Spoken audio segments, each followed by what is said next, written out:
ฉันกลับมาแล้วเธอกับการทำบล็อกนั่นนี่นูดวันนี้มีหลายสิ่งหลายอย่างที่จะต้องทำค่ะเพิ่งไปออกกำลังกายกันมาแล้วก็ของบนโต๊ะเยอะมากทั้งแบบพัสดุที่ยังไม่แกะของกินที่ซื้อมาเดี๋ยวนินจะทำอาหารเช้าด้วยพวกเธอชอบให้ฉันทำอาหารฉันมีสูตรลับจาก7-Eleven ง่ายๆมาทำให้พวกเธอดูในวันนี้แล้วก็ฉันซื้อกล้องใหม่เดี๋ยวฉันจะมาอันบ็อกซ์ในบล็อกนี้ด้วยนะคะว่ามันคืออะไรกล้องอะไรทำไมต้องซื้อเดี๋ยวมาเล่าให้ฟังไปออกกำลังกายมาตัวเหนียวตัวเน่ามากไปอาบน้ำก่อนนินยังไม่ได้อัปเดตเพื่อนๆทางช่อง YouTube เลยนะคะว่านินวางขาย Black Project 002 แล้วค่ะยังไม่ได้มาทำคลิปเปิดตัวจริงจังแต่เอาเป็นว่ามาเมาส์มอยให้เพื่อนๆฟังในคลิปแบบชิลๆแล้วกันเนาะจริงๆเรื่องความคิดการทำมาร์กเกิดมาตั้งนานแล้วตั้งแต่ช่วงที่นินแบบเป็นสิวหนักๆนะนินเป็นคนที่รักษาสิวมาทั้งแบบเข้าคลินิกทั้งรักษาด้วยตัวเองปรึกษาคุณหมอคือทำทุกทางเพื่อให้ตัวเองสิวหายนะด้วยความที่นินเป็นบล็อกเกอร์ด้วยแล้วก็เราต้องใช้หน้าในการทำรีวิวสินค้าต่างๆไปอีเวนต์ไปอะไรเราก็อยากจะรักษาผิวของเราให้มันเรียบขึ้นไวๆเพราะว่าเราก็จะได้แต่งหน้าได้ง่ายขึ้นออกงานแล้วมั่นใจมากขึ้นค่ะจนกระทั่งเรามาค้นพบวิธีการที่ทำให้สิวเราเนี่ยมันยุบไวๆแล้วก็ผิวดีขึ้นคือการกดสิวออกแล้วก็ใช้มาร์กหน้าในการมาร์กหัวสิวช่วยโปรเจกต์001เนี่ยคือคอตตอนบัดกดสิวพอเรากดสิวปุ๊บอย่างเวลาเราไปคลินิกอย่างเงี้ยเขาก็จะมีการมาร์กหน้าเพื่อปลอบประโลมผิวให้ผิวมันแบบสมานแผลไวๆลดอาการเห่อแดงไวๆหลังการกดสิว follow ขั้นตอนตามคลินิกรักษาสิวทุกอย่างเลยคือไม่ใช่ว่าแค่มาร์กหน้าอย่างเดียวนะเพื่อนๆมันจะต้องใช้สกินแคร์รักษาสิวหรือว่าฟื้นฟูบำรุงผิวตัวอื่นช่วยด้วยแต่ว่ามาร์กหน้าเนี่ยก็เป็นหนึ่งในตัวช่วยที่ทำให้สิวยุบไวขึ้นสมานผิวได้ไวขึ้นนะคะแล้วก็ช่วยเข้าไปปลอบประโลมผิวด้วยนะนินมาร์กตัวเนี้ยทุกวันเลยหลายๆคนทักเข้ามาถามหลังไมค์ว่ามาร์กหน้าทุกวันได้ไหมจริงๆมาร์กได้ทุกวันนะคะเพราะว่าทดสอบอาการระคายเคืองแล้วก็สารบำรุงที่เราใส่ลงไปไม่มีสารบำรุงที่มันรุนแรงนะคะมี Tea Tree Oil Dragon Blood Organic Aloe นะคะวิตามิน B5 Lotus Seed FF ทำแปลงออกมาให้ใช้คู่กันด้วยนะคะมาดูแปลงกันค่ะแปลงนินเลือกมาเป็นหัวซิลิโคนแบบนี้ทำไมถึงเลือกเป็นหัวซิลิโคนเพราะว่าคนที่ผิวเป็นสิวเนี่ยนินอยากให้รักษาความสะอาดความอนามัยให้มากที่สุดถ้าเราใช้แปรงเป็นแบบขดแปรงเวลาหลังใช้เสร็จแล้วเราก็ล้างทำความสะอาดด้วยน้ำเปล่าใช่ไหมกว่ามันจะผึ่งกว่ามันจะแห้งบางทีมันมีแบคทีเรียเข้าไปสะสมแล้วมันอับชื้นนะคะถ้าเราทำความสะอาดได้ไม่ดีนินก็เลยเลือกเป็นหัวแปรงซิลิโคนเพราะว่ามันทำความสะอาดง่ายแล้วก็ไม่อมน้ำไม่อับชื้นตัวด้ามแปรงนะคะนินเลือกมาเป็นด้ามไม้นะคะอยากให้มันดูมีความเป็นพรีเมียมพัฒนาสูตรมาเกือบ2 ปีเลยนะคะให้มันแบบชัวร์ที่สุดจริงๆวางขายไปได้สักพักแล้วนะคะแค่ไม่ได้มาอัปเดตเพื่อนๆบน YouTube นินก็ต้องขอบคุณมากๆเลยนะคะสำหรับเพื่อนๆที่แบบว่ารออุดหนุนแล้วก็อุดหนุนไปใช้แล้วก็กลับมารีวิวให้นินด้วยขอบคุณจริงๆเพื่อนๆฝั่งบล็อกเกอร์ก็มาฟีดแบ็กกันเยอะมากว่าเป็นมาร์คที่แบบเนื้อนิ่มล้างง่ายนะคะไม่หนักผิวแล้วก็ช่วยให้สิวยุบไวใครที่ไม่ได้เป็นสิวก็ใช้ได้นะคะเพราะว่าตัวเนี้ยช่วยกระชับรูขุมขนทำให้ผิวหน้ากระจ่างใสลดรอยดำรอยแดงได้ด้วยนะคะถ้ามาอย่างประจำสม่ำเสมอเนาะราคาตอนนี้นินขายอยู่ที่790นะคะสำหรับมาร์กแล้วก็ตัวแปรงเนี่ยราคา225 บาทเอาล่ะเรามาเริ่มทำเมนูลับจาก7-Eleven กันนะคะสูตรนี้เกิดจากการที่นินเอาของเหลือในตู้เย็นครั้งที่แล้วนะคะคือในตู้มีไข่พะโล้ที่เหลือแล้วก็กิมจินินก็เลยเหมือนกับแบบเทอุ่นรวมกันแล้วพอกินเฮ้ยมันอร่อยมากเลยแต่วันนี้นินอยากกินผักเยอะๆนินก็เลยซื้อจับฉ่ายมาแอดเพิ่มเปรี้ยวๆหวานๆเค็มๆนัวๆนี่รอทุกอย่างเดือดหน้าตาอาจจะดูงงๆนะทุกคนแต่อร่อยชัวร์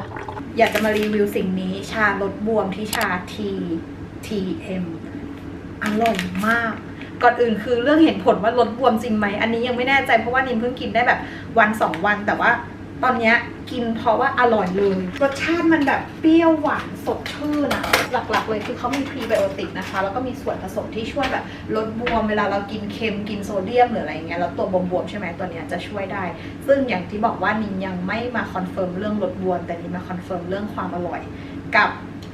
ทานแล้วถ่ายดีมากไม่ปวดบิดไม่อะไรเลยอย่างนินทานตอนนี้ตอนเช้าพรุ่งนี้เช้าตื่นมาคือแบบลื่นไหล เอาจริงๆมาร์กเริ่มแห้งแล้วนะหน้านินไม่ได้แบบรู้สึกตึงยังขยับหน้าได้ปกตินะคะเพราะว่าตอนที่นินพัฒนาสูตรกับทางอาดีอะนินไม่อยากให้เป็นมาร์กที่แบบแห้งแตกกรังแบบนั้นนะคะอยากให้เนื้อมาร์กมันยังมีความแบบเนียนนุ่มเพื่อนๆมาร์กเราจะได้ไม่รู้สึกอึดอัดหน้า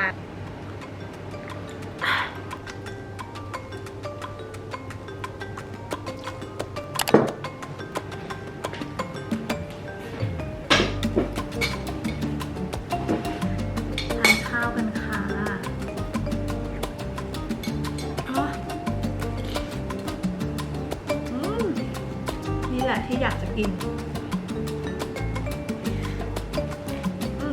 ข้าวเสร็จแล้วนะคะก็เดี๋ยวจะถ่ายคอนเทนต์สำหรับ Black Project แล้วก็คอนเทนต์ให้ Blacklist Secret ด้วยตั้งแต่ทำแบรนด์มาคือต้องทำทุกอย่างดับเบิลหมดเลยนะคะนอกจากทำคอนเทนต์ให้ช่องทาง Blacklist Secret เราก็ต้องทำคอนเทนต์ให้Black Project ในส่วนของด้าน Marketing หรือการทำคอนเทนต์ฝั่ง Black Project นะคะนินยังไม่ได้มีทีมงานเข้ามาช่วยก็จะเป็นนินทำเองคนเดียวหมดเลยนินอัปเดตคอนเทนต์ทั้ง Blacklist Secret ทั้ง Black Project เสร็จแล้วนะคะทำงานก๊อกแก๊กในคอมเรียบร้อยก็มาเพลิดเพลินเจริญใจกับการ unboxสิ่งนี้กันดีกว่านั่นก็คือกล้องที่ดิฉันซื้อมาใหม่กล้องตัวนี้คือเป็นกระแสมากๆถึงขั้นที่แบบว่า Big Camera ของหมดเกือบทุกสาขาคือเมื่อวานนี้นินไปที่เซ็นทรัลเวิลด์แล้วนินก็ถามพี่พนักงานว่าช่วยเช็คสต็อกให้หน่อยได้ไหมคะว่ามีของเหลือที่สาขาไหนบ้างสาขาไหนก็ได้เพราะว่าเราสามารถกด Grab ไปรับของมาได้พี่พนักงานเซ็นทรัลเวิลด์ผู้ชายอ่ะก็เป็นทรงขี้เกียจอ่ะบอกไม่มีหรอกครับหมดทุกสาขาหมดทุกสต็อกแล้วฉันเป็นแบบประเภทที่แบบถ้าอยากได้อะไรคือต้องได้เดี๋ยวนั้นเดี๋ยวนี้ก็เลยเข้าไปเช็คในเว็บไซต์ Big Camera ปรากฏว่ามันยังขึ้นสามารถกดสั่งได้ในประเทศไทยสาขาไหนที่ไหนสักที่มันจะต้องมีของสิเพราะมันมีของพร้อมส่งออนไลน์ก็เลยเหมือนทักไปหาใน Facebook Fanpage ของ Big Camera นะคะแอดมินตอบไวมากชื่นชมแอดมินก็ทำการประสานเรื่องให้แล้วก็เหมือนขอเบอร์โทรเราแล้วก็โทรกลับหาเราปรากฏว่าพนักงานพารากอนโทรกลับมาแจ้งว่าถ้าในบริเวณในเมืองอ่ะไม่มีของแต่ผมเช็คให้แล้วมีที่สาขาเซ็นทรัลพระราม 3แล้วก็มีเมกะบางนาเราก็เลยโทรหา Big Cameraเซ็นทรัลพระราม 3เรื่องราวซับซ้อนมากกว่าจะได้เปิดกล่องฟังเลยนะแบบอยากเล่าเรื่องนี้มากก็เลยโทรไปปรากฏว่าเหลืออยู่1ชิ้นสุดท้ายค่ะเพื่อนๆมันเป็นกระแสมากอีกกล้องเนี้ยทำไมอะหรอเพราะว่ามันคือกล้องวอล์กที่อันเล็กกระทัดรัดมาในราคาที่น่ารักมากๆเพียงแค่ 16,000 นิดๆนะคะแต่นินมีซื้ออุปกรณ์เพิ่มเคสไมค์เมยอะไรพวกเนี้ยก็รวมๆแล้วซื้อประกันด้วย 18,000 นะคะก็ถือว่ายังถูกอยู่นินบอกว่ามันค่อนข้างกับเฟรนลี่สำหรับคนที่เริ่มบล็อกเริ่มที่จะทำคอนเทนต์อยากจะทำ YouTube จริงๆนินมี GoPro ที่เป็นกล้องอันเล็กและนินก็รู้สึกว่าGoPro มันก็เวิร์กมากๆสำหรับสายลุยสายท่องเที่ยวเพราะมันอันเล็กพกพาไปไหนก็ได้นะคะเก็บภาพดีคมแบบ10กันสั่นแบบ10นะคะแต่สิ่งเดียวที่นินไม่ชอบของ GoPro เพราะว่ามันไม่เห็นหน้าตัวเองนินชอบเห็นหน้าตัวเองเวลาแบบบล็อกด้วยเพราะว่าเวลาเราถือแบบนี้เราก็อยากจะรู้ว่าหน้าตัวเองเป็นยังไงเวลาพูดเข้ากล้องแล้ว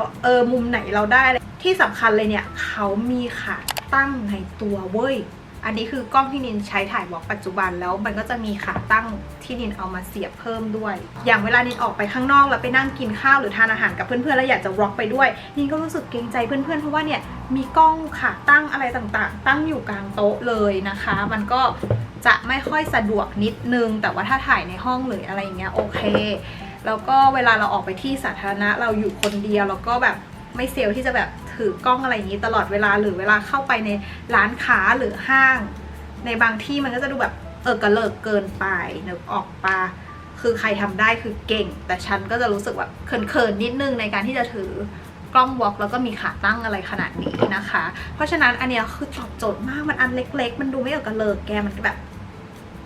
สเปคของเครื่องตัวนี้นะคะก็คือถ่ายรูปได้15ล้านพิกเซลแล้วก็ไฟล์วิดีโอได้สูงสุดถึง 4K นะคะมีโหมดปรับผิวนวลในตัวซึ่งส่วนตัวแล้วเนี่ยนินชอบโหมดปรับผิวนวลของ Canon ทำได้ดีกว่า Sony จะแบบโปะนิดนึงส่วนตัวนินชอบสีของทาง Canon มากกว่า Sony เพราะว่า Canon เนี่ยจะติดโทนสีชมพูนิดหน่อยนะคะแต่ทาง Sony เนี่ยจะติดเหลืองเป็นแบตเตอรี่ในตัวนะคะอยู่ได้ยาวๆถึง2 ชั่วโมง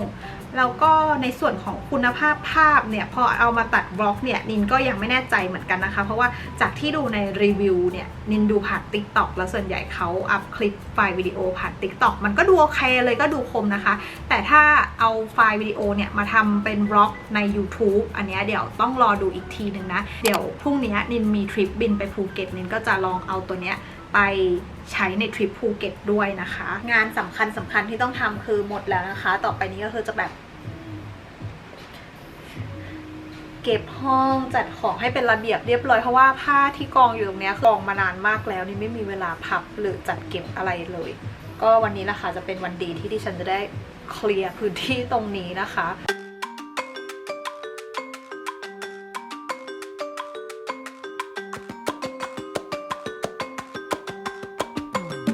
คิดดูว่านั่งพับผ้าจนฝ่ามืด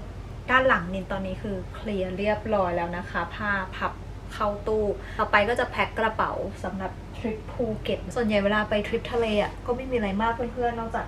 บิกินี่กระเป๋าเดินทางที่ไปกับเรามาหลายทริปแล้วนะคะของ American Tourist ตั้งแต่ใช้กระเป๋าเดินทางมาทุกใบรู้สึกว่าใบเนี้ยทนทานสุดแต่รุ่นนี้มีข้อดีข้อเสียนิดนึงนะคะข้อดีคือ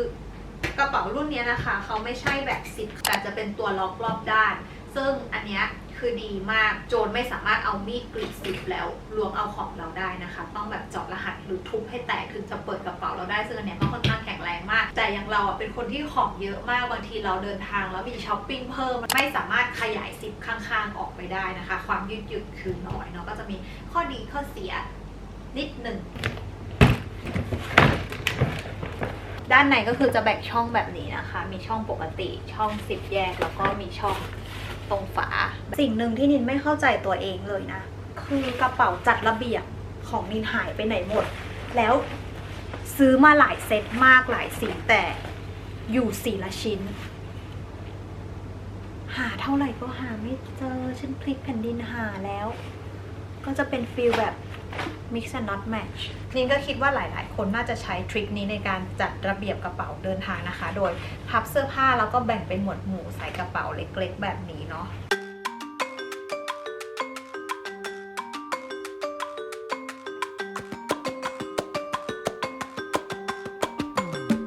เห็นแล้วเรียบร้อยชื่นใจนะคะเหลือเก็บกระเป๋าสกินแคร์กระเป๋าเมคอัพแล้วก็กระเป๋าอิเล็กทรอนิกส์นะคะพวกกล้องต่างๆที่นินต้องเอาไปใช้ในทริปข้าวเย็นกินเหมือนเดิมกับ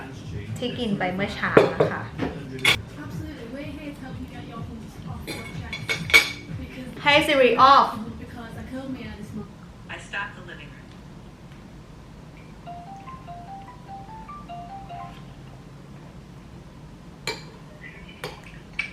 ทำอะไรกันเพิ่งจะกลับมาหน้าจอแม่ไม่เปิดสวัสดีป้าบอกว่าไปหาพันธุ์ไหมไปข้างบนเรียบร้อยแล้วนะคะกระเป๋าของนินทั้งกระเป๋าอิเล็กทรอนิกส์แล้วก็กระเป๋าเสื้อผ้าพรุ่งนี้นินต้องตื่นตี 5นะคะก็คุณไนท์เพื่อนๆทุกคนนะคะแล้วไว้เจอกันบล็อกหน้าค่ะ